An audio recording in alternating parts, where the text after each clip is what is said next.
Jadi ada mengatakan bahwa dalam kepemimpinan sejarah Polri baru kepemimpinan Pak Sigit inilah yang terburuk. Saya nggak setuju. Kenapa? Pak Kapolri.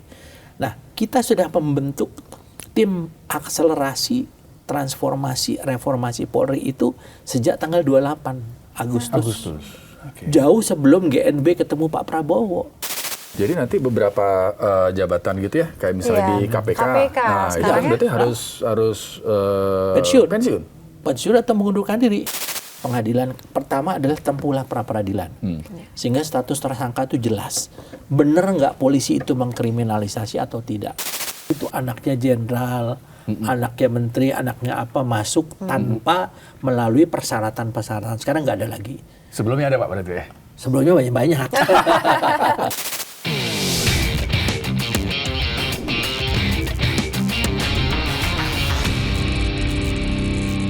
Halo, berjumpa kembali Bikin Terang di podcast yang selalu memberikan kecerahan informasi. Ya. Nah, memang itu tujuannya ya, tujuannya Mas memang ya. itu, selalu bikin terang gitu.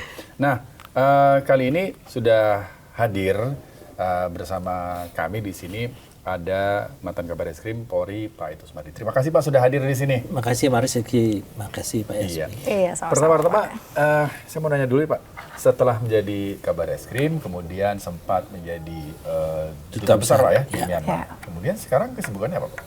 Saya sekarang sebagai Ketua Dewan Pertimbangan Pusat Legiun Veteran Republik Indonesia. Dilantik Presiden tanggal 23 November tahun 2023. Pak Jokowi waktu itu di istana. Kemudian saya juga setelah peristiwa kemarin Agustus Kelabu, saya diminta oleh Pak Kapolri untuk menjadi Ketua Penasihat Ahli Kapolri. Ya, kita membawa ada 32 penasihat ahli Kapolri, cuma 3 yang dari polisi. Kebetulan teman saya semua, saya Pak Arianto dengan Pak Bekto. Yang lainnya semua adalah pakar-pakar dalam bidang terkait ya. Berapa tadi? 30? 32. 32, hanya 3 yang 3 yang dari Polri. dari Polri. Ya, saya Pak Arianto dengan Pak Bekto Suprapto. Itu tugas pokoknya tuh apa Pak Ito? Ya, kita memberikan pendampingan ya, terutama setelah adanya desakan dari masyarakat, tuntutan masyarakat bahwa Polri itu harus berubah, harus mereformasi. Nah, kebetulan saya salah satu pelaku juga pada saat reformasi birokrasi Polri tahun 98 ya. 98. 98. Nah, saya di sana masih koordinator staf ahli Kapolri. Jadi saya sangat tahu betul bagaimana saat itu pemisahan antara Polri dengan TNI. ABRI, ya dengan ABRI. Kemudian kita harus merubah struktur, instrumental dan kultur. Jadi sangat tahu saya, sehingga keberadaan saya di sana juga banyak kita memberikan semacam guidance ya kepada penasihat ahli Kapolri lainnya. Ya, mereka mendampingi 52 anggota tim internal reformasi Polri. Kenapa 52 orang? Banyak bertanya. Polri itu kan strukturnya banyak. Masing-masing struktur diwakili oleh dua orang yang dipilih berdasarkan kapasitasnya mereka, juga berdasarkan pengetahuan dan pengalaman mereka. Gitu. Nah Pak, bicara soal tadi sempat disinggung soal Agustus Kelabu gitu ya. Iya. Nah, waktu kejadian Bapak sebagai tim penasehat Kapolri Belum. Waktu itu belum ya? Saya belum. Tapi ketika sudah menjadi penasehat, sudah ngasih masukan apa aja Pak? Khusus untuk yang kejadian Agustus itu. Nah gini, kita melihat persoalan ini kan secara komprehensif ya. Jadi kalau yang Agustus Kelabu lah katakan itu hanya merupakan gunung es. Puncak gunung es. Di bawah ini banyak sekali. Nah, sehingga pada saat itulah, sehingga dengan adanya tuntutan masyarakat, kita langsung melakukan pengkajian yang sangat mendalam. Kita rapat tuh maraton 8 kali ya, dipimpin oleh Pak Wakapolri. Membahas satu persatu, kemudian menunjuk Pak Komjen Krisnada sebagai Ketua Reformasi, dan masing-masing struktur, kemudian kita kumpulkan dari Dumas, ya pengaduan masyarakat. Itu kita kumpulkan sehingga kita mendapatkan banyak sekali hal-hal yang selama ini belum ditindaklanjuti ya. Yang paling menyolok adalah bagaimana masyarakat menganggap polisi ini sebagai organisasi yang eksklusif. Dari penampingnya hedonistik ya. Kemudian mereka tidak ada equality dengan masyarakat ya. Nah, itu yang menjadi sasaran kita. Bagaimana kita harus membuat satu standar operation procedure ya, SOP, supaya itu kita hilangkan. Nah, itu kita sudah buat konsepnya bagus dengan terbitnya buku kecil namanya Do and Don't. Sebenarnya itu ide dari saya, karena waktu saya menjadi komandan kontingen Garuda ya di Bosnia, pada saat pasukan kita sampai di sana, kita dikumpulkan oleh dari PBB ya. Mereka berikan buku kecil menarik. Bukunya itu apa yang tidak boleh dilakukan dan apa yang harus dilakukan. Nah itulah yang kita buat sekarang. Bukunya banyak sekali, tebal ya sekarang, tapi kita buat ekstrasinya buku itu beberapa pointer-pointer, itulah yang harus dilakukan oleh anggota kita, mulai dari penampilan, pelayanan, kemudian kegiatan pelindungan, penegakan hukum, dan pelayanan unjuk rasa. Jadi sekarang nggak ada lagi penanganan unjuk rasa. Pelayanan unjuk rasa. Pelayanan unjuk rasa. Okay. Kita gunakan istilah itu. Yeah. Nah, kemudian yang dikedepankan juga tergantung daripada siapa yang melakukan unjuk rasa. Nah, kemarin kan begitu keluar Brimob semua kan langsung SOP-nya udah SOP represif. Sekarang kita enggak. Dan program daripada Pak Kapolri salah satu adalah bagaimana sekarang polisi harus menyatu dengan masyarakat. Karena adanya polisi ini kan masyarakat yang ini kan. Jadi polisi itu betul-betul harus menjadi abdi masyarakat, harus bisa memberikan pelayanan, tidak boleh menyakiti masyarakat, tidak boleh menyusahkan ya. Nah, apa yang harus dilakukan agar ini efektif, itu ada dua cara. Pertama adalah pengawasan. Termasuk kami, itu kita mengawasi sekarang pelaksanaan dari konsep yang sudah dilakukan. Pengawasan tidak akan ada artinya kalau tidak ada penindakannya, penegakan hukum secara internal. Sehingga Propam sekarang di seluruh Indonesia ada beberapa orang yang sekarang ada yang dihukum disiplin, ada yang dipidana, sampai diberhentikan dengan tidak hormat. Nah, inilah salah satu upaya bagaimana sekarang menjadikan polisi bersama rakyat kembali. Tapi tentunya kan dalam proses reformasi ini kita harus menyesuaikan juga dengan dinamika kehidupan masyarakat. Betul. Karena masyarakat sekarang dari segi kepatuhan hukumnya jauh lah. Kayak zaman saya dulu ya. Jauh itu maksudnya gimana, Pak? Bedanya nih apa nih, Gini, Pak? masalah yang dulu itu kan kita juga banyak dipengaruhi dengan ilmu pengetahuan dan teknologi.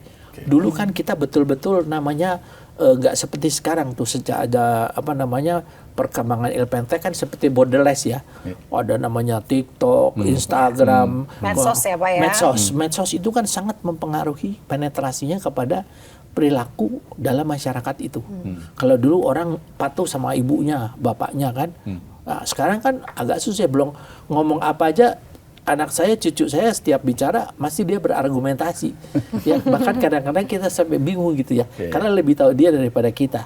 Nah, ini pun kita lihat kepatuhan masyarakat, hukum di masyarakat. Masyarakat kan kritis. Nah, sementara polisi masih menggunakan konsep yang lama. Pokoknya harus begini, nggak nyambung, sehingga di sini terjadilah friksi jadi konflik ya. Kemudian juga ada sampai dianggap melanggar hak asasi manusia. Nah, ini yang menjadi sasaran kita di reformasi Polri. Baik, tadi menarik juga tuh Yasmin soal flexing Pak ya. Di zaman Bapak dulu jadi Kabareskrim, ya kita nggak bisa menjumpai flexing dari keluarga anggota Polri gitu kan. Karena memang medsos belum berkembang sekarang Pak. Kalau sekarang kan kita lihat beberapa kali, sering bahkan ya terjadi keluarga Polri flexing gitu. Ini Bapak melihatnya bagaimana?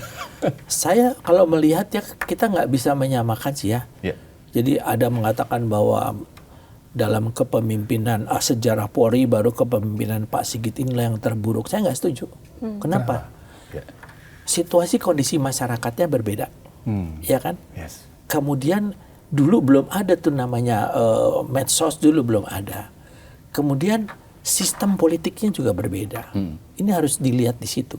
Dulu zaman saya, anak jenderal masuk Akabri itu sangat bisa dihitung pakai jari. Oh ya? Iya, wah baik bisa dihitung dengan pakai jari lah. Sekarang anak yang bukan jenderal masuk Akabri bisa dihitung terbalik gitu kan. Kenapa? Ya itu kan pengaruh bapaknya, ingin anaknya menjadi. Nah, ini otomatis secara psikologis seorang anak yang, saya kan anak tentara ya, pangkat rendah bapak saya. Jadi hidup saya tuh dari kecil penuh dengan disiplin di rumah. Tapi kalau Bapak Semik kan dulu seorang perwira tinggi, beda juga dong. Semua serba ada, semua ini. Kemudian kalau kita dimarahin jadi anak mami, kita anak papi kan, kita dimarahin, pembina yang dimarahin. Dan itu betul-betul, itu betul-betul menjadi keluhan daripada salah satu pimpinan di lembaga pendidikan di Polri ya. Pada saat kita, menurut saya itu satu hal yang wajar, sangat wajar menurut saya. Tapi kalau ini tidak dikembalikan kepada bagaimana tugas pokok, fungsi peranan dia itu cilaka. Dia harus betul-betul merubah dari anak seorang perwira tinggi yang hidup dengan segala kecukupan, dengan dia harus kembali kepada bagaimana menjadi seorang abdi masyarakat yang harus memberikan contoh. Nah, ini ya easy to say but difficult to do, katanya Profesor Kolb dulu ya waktu saya sekolah di psikologi. Gampang ngomongnya, tapi saya juga nggak bisa membandingkan orang harus seperti saya, nggak bisa. Jadi di sini kita harus menyesuaikan. Nah, di organisasi juga demikian. Baik. Nah, Pak Itu ini kan sekarang ada 2 tim begitu ya untuk memperbaiki kinerja Polri begitu. Ada tim yang dibentuk oleh Pak Listio Sigit dan dibentuk oleh Pak Prabowo. Bapak Presiden. Pak Itu melihatnya bagaimana? Apakah 2 tim ini dibentuk harusnya sih berjalan bersama Pak ya? Tapi kan masyarakat melihatnya kenapa harus ada 2 tim begitu? Ya, gini, saya ingin meluruskan nih Mas Rizky ya, Pak Yasmin ya. Orang katakan dengan pembentukan tim kita itu bahwa polisi itu membangkang kepada presiden, ingin melalui. Tahu sejarahnya Mas, begitu kejadian tanggal 25 ya, 26, 27, tanggal 2 September dibentuklah penasihat ahli Kapolri. Ya, dilantik, diresahkan oleh Pak Wakapolri dan Pak Kapolri. Nah, kita sudah membentuk tim akselerasi transformasi reformasi Polri itu sejak tanggal 28 Agustus. Jauh sebelum GNB ketemu Pak Prabowo. Bagaimana kita mau mendahului? Kenapa? Karena di situ Pak Sigit ingin berintrospeksi ke dalam, karena tekanan masyarakat kan luar biasa. Belum pernah sejarahnya masyarakat nyerang kantor polisi kan.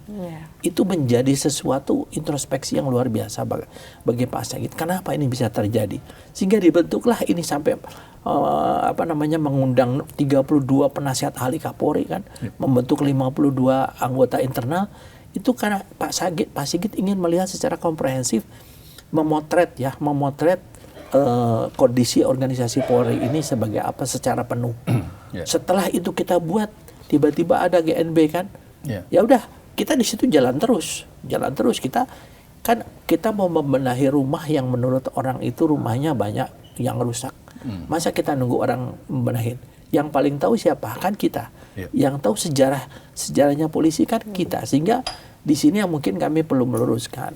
Kalau namanya orang luar meluruskan ke dalam, belum tahu dia tahu sejarahnya polisi. Belum tahu bagaimana. Nah, kenapa kami? Karena kami kan ngalamin. Ini harusnya begini kok begini gitu. Makanya keluar buku Do and Don't itu.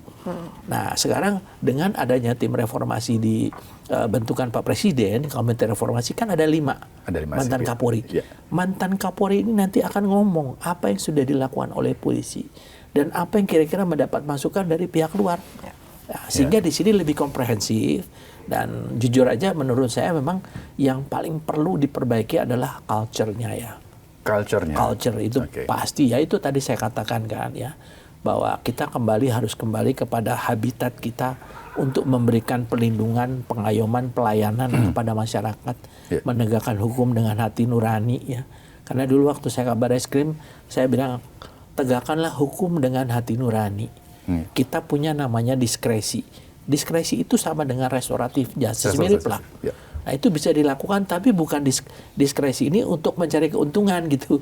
Wah, kesempatan nih kalau gitu kasus ini saya damaikan aja, yang penting saya dapat sesuatu. Padahal kasusnya harus terus. Nah, kalau diskresi itu kan enggak. Kasus-kasus tertentu kita damaikan karena kita lihatlah kemampuan lembaga masyarakat kan sangat terbatas.